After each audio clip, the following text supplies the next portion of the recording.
Good evening. Welcome to Pawpaws, Cameras, and Cars pregame show here on Wildcat Football. I'm Carey Meitzler along with head coach Seth Smith. We're going to talk about the win last week at East Central and also look ahead to the matchup with Gulf Coast. Seth, the other night, and first and foremost, congratulations on the great win. Appreciate it. Boy, I'm going to tell you, just this weekend, the weekends you're kind of exhausted, but then you're flipping and getting ready for the next opponent. But just reflecting, boy, thank God. Being 3-1 feels a whole lot better than being 0-4. For sure. You said in the postgame the other night, on that note, you said, man, this is the toughest job I've ever had. This league is a gauntlet every week. And I'm not going to play the broken record. I say it every week. Everybody's good. But for you in a ball game like that, to get down, 2 scores, you had to be thinking back to previous this year. Man, here we go again. But then again, things change. But let's go back through that first half. You're down 13-0. What's going through your head as you leave the field going to the locker room? I was just disappointed how we played up front offensively in the first half. I thought our defense did what they do. And then I was also just disappointed in how it was self-inflicted. Mm-hmm. We talk about it all the time. I'm telling you, I believe we have a great team. We have a great team. But it doesn't matter how good you are. If you beat yourself, you're not going to win because, to your point, everybody's good. So we had the bobbled snap. We had the penalty on 3rd and 15. We didn't capitalize after we blocked their kick. We muffed the punt. You cannot do that in this league and be successful. So that was what was disappointing about the first half, but thank God they showed great resolve in the second half. When Kay Barnett went down with the injury and Ian Gonzalez came in, I made a comment on there. I said, he looked a little nervous first time, and well, he should have been. I'll just say that, no matter who you are. But I made a comment. I said, I think we get a couple of series under his belt, he's going to relax and we're going to be okay. But he made a comment, and we're going to talk about this later. He made a comment in the post-game interview with Eli that the conversations he had with the coaching staff at halftime kind of calmed him down. And boy, was he calm in that second half. Cool as a cucumber, and then some. Man, he was amazing. But let's talk about that transition from going with Cade, then going to him, and then we'll talk about that third quarter where you made the comeback. Well, look, kind of back to what I was talking about in the first half. Talk about a perfect storm. So self-inflicted things that are going on. We're muffing punts, penalties on 3rd and long, and then Cade goes down, and then Dash goes down. And it's like, my goodness, can we just, because I had a lot of confidence going into the game. Like, all right, we're 2-1, got a little confidence. Let's go take care of business. And you look up, you're down 13-0, your quarterback's out, your fastest running back's out. It's like, man. But, yes, credit Ian. I'm just glad you guys got to see what we see every day. And then you're probably thinking, why didn't you play him more? Because Cabe is really good. Right. But, man, what a leader, what a gifted kid. And to your point about Boykin calming him down, that would be the ultimate oxymoron if you came and watched practice, because there's nothing calm about Coach Boykin. I've seen that. But I give him credit. On a Thursday during the game, when those headsets go on and he's talking to his quarterbacks, he does an amazing job of keeping them calm, kind of keeping them in the moment, and just educating them throughout the game. And you kind of got to see that in the second half. That third quarter, 8 plays, 77 yards. You get on the board, 27-yard run by Ian Gonzalez. He showed some, and I'm going to use this word, speed, quickness, agility, whatever it is. He made 2 men miss, and then he outran everybody else. Yeah, I mean, he's just my buddy, Jeff Stockstill, longtime childhood friend. We grew up together. He's the head coach at Pass Christian. When we had signed him, now I can't really put it in the terms that Jeff would use, but when we signed him, he made it clear, hey, you got a freaking ball player. He said, this kid just makes plays. Yeah. It don't matter if it's 3rd and 15, you look up and he gets the first down. And he does, man. He's tough, he's resilient. And what's cool about him, too, and you got to see that in the second half, kids kind of rally around that. Mm-hmm. They rally around that. When that kid came up to me and said, I don't even know if I told you that he walked up to me. Yeah. Share this with us. That's great. It's about 2 minutes to go in the game. It's right before Prem gets the pick, and he walked up and he said, hey, Coach. I said, what, buddy? He said, why the frown? I'm like, why the frown? Well, it's a tight game. Put a smile on your face. We're fixing to win the game. And I'll be dang if 3 plays later we get the pick. Then he leads us down, kick it, win the game. But that kind of symbolizes who he is. He's a winner. He is. So that ignited your bench. Your bench came alive. You come back out after the kickoff. Prim picks up the scoop and score, 19 yards out, and all of a sudden you're up 14-13. Now, give credit to East Central. Everybody's good. They come back. They take the lead. But then you just start chipping away. You don't have to get it all at one time, and you chipped away, and you got those couple field goals. And at the same time, your defense, other than that one drive, second half, they were lights out solid. No, there's no and that was kind of my whole point at halftime. It was a pretty spirited heart-to-heart halftime. And it was don't dig a hole. We shouldn't have to dig holes to come out and be us. In the second half, we played hard. We played with a great intensity on both sides of the football. Defense took over the game, and credit Coach Boykin in the offense. I thought, another thing he does good is I'm sure people are waiting, when we're going to score 40. Well, it's going to come at some point. But he has great situational awareness. He understands the game and the flow of the game, and he does a great job of calling it, understanding the moment. That 91-yard drive you're talking about was huge. Looking at that, a lot of things happened in this game, and there's a lot of big plays. We talked about it on the air, on the field goal that tied the ball game. Snaps a little bit low.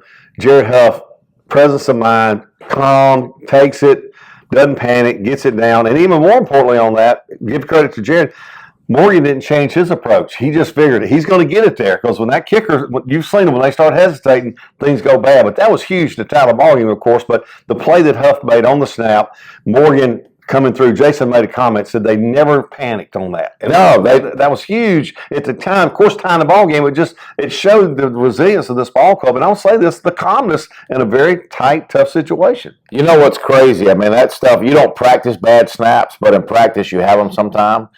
And I'm telling you, that situation has come up more than once in practice. Early on, Morgan used to wait for the snap, want it to be pressed.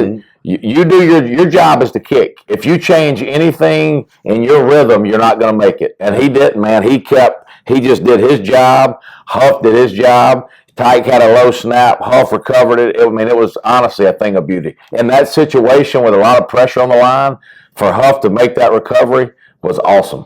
So it's tie ball game, and your defense does it again. They get the ball back for you. Great field position, get the deflected pass. Prim grabs it, and then you set it up. And of course, Morgan comes in, knocks it through to win the game.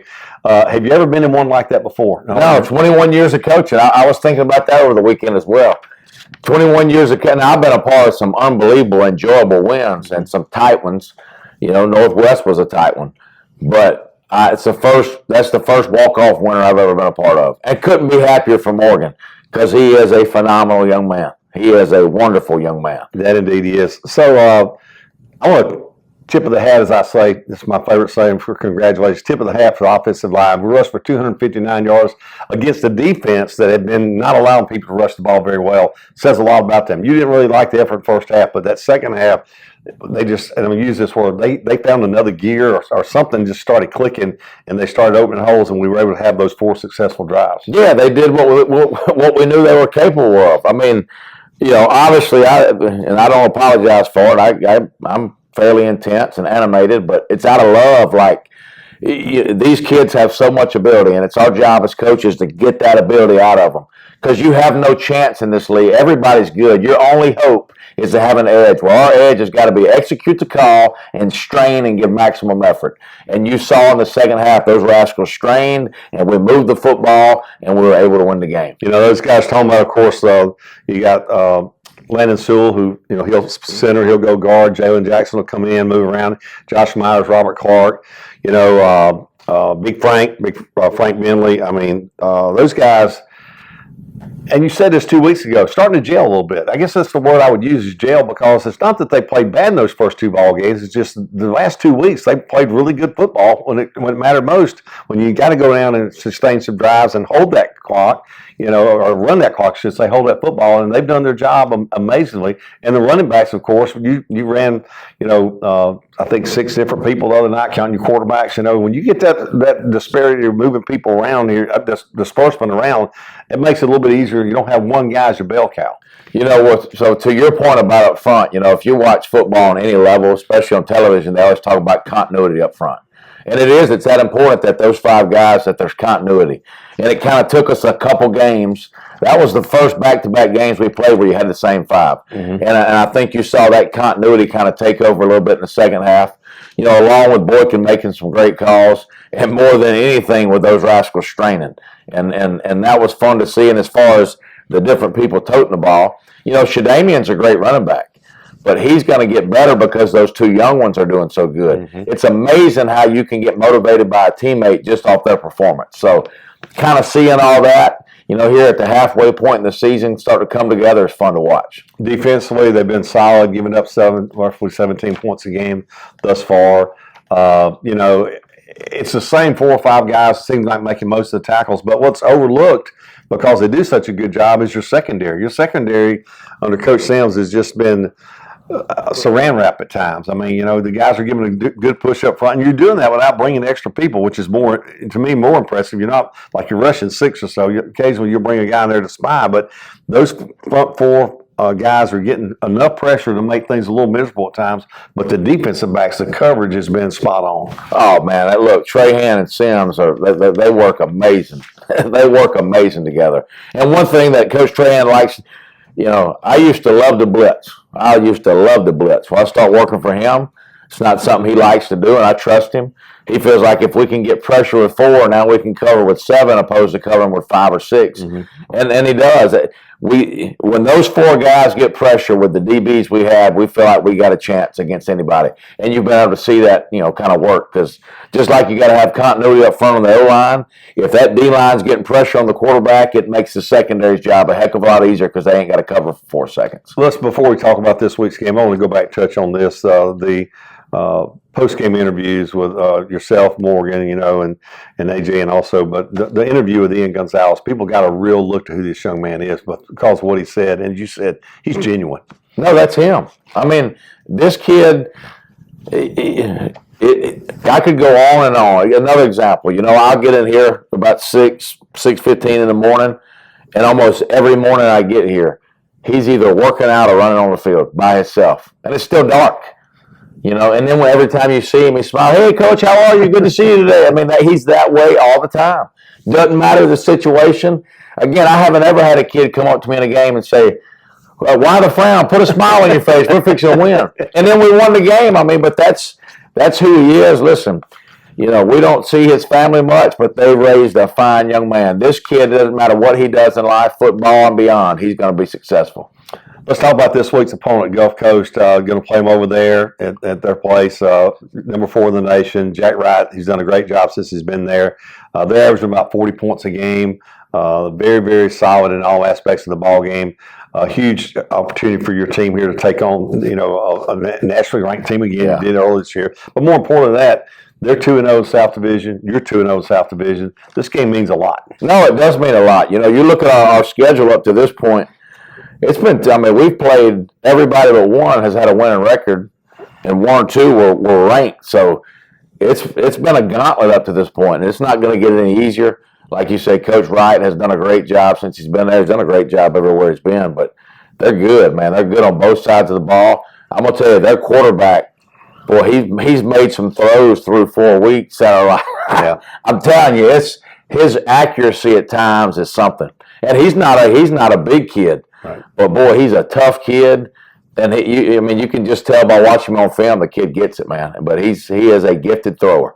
Last time we played them over there, that was a back-and-forth game early on. Of course, they got the best of us late in that ball game. But we traditionally have played them well over there. Beat them here 2 years ago, but we have played them well over there. Just is anything particular you tell you guys about going over there, the atmosphere and the history to get them up to this ball game, or when they hear Perk, Mississippi Gulf Coast, they get up automatically? I just think, as a competitor, this is one of the best teams in the country. Well, our goal, we want to be one of the best teams in the country too. So right. I just think naturally our kids, you're going to get up and excited for every game. But, for this one in particular, being so close and the tradition of the rivalry, so to speak, to me, every week should be a rivalry game because, you shouldn't treat one other, right.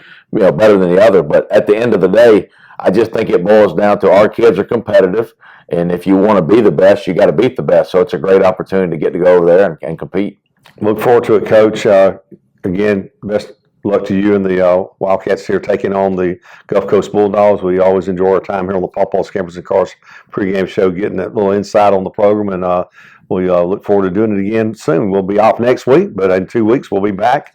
But hopefully we'll have 2 weeks of enjoyment. Wouldn't that be great? That would be good. Wouldn't that be great? Yes, sir. Thank you, Coach. Roll, river, roll, baby. Yes, sir. We'll take a break here on the Pawpaws, Cameras, and Cars pregame show and be back in just a bit.